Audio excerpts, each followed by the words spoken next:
My love of libraries began when I was very young, when I was 10 years old at my library in the Detroit Public Library System, the Parkman Branch Library on Oakland Boulevard. My children's librarians there, and I think of them as mine, were so wonderful and took such wonderful care of me, a child who really needed somebody to love them a lot.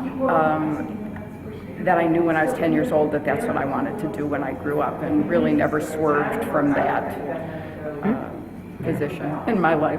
Miss Whitehead, at the time she met me, I was only reading horse and dog books, and Miss Whitehead would come up to me and she would say, "Nancy, I have a brand new horse book. Would you like to be the first one in the library to read this book, to check this book out?" And I would say, "Oh my God, can I be that person? Yes!"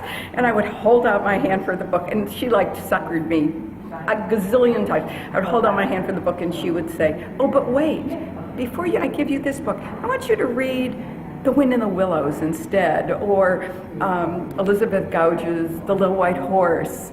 And little by little, because she was a Canadian, and so I was introduced to all this British literature, children's literature, through her, and kept reading all my horse and dog books.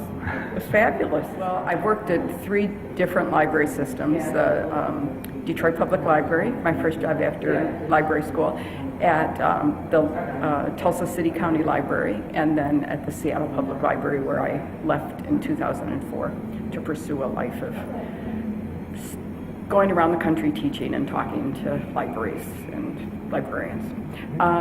So libraries have been, they are my career there. I think it's a place that when you walk into, you are the equal of anybody else, and your options are unlimited. And the librarian, and my heart is with the public library. That's what I know, and that's what I've always loved the best.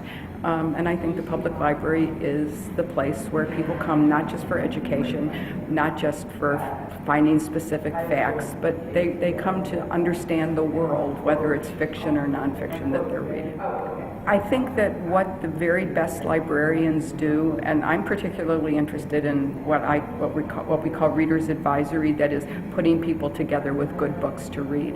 And I think that that's something that sadly is not being taught in many information schools or library and information schools these days. And I think that that's a great loss to the library profession. But I see the librarian as the kind of conduit in many ways through which a person's interest is going to be realized in a book or something, a video or a audio book that they're going to enjoy.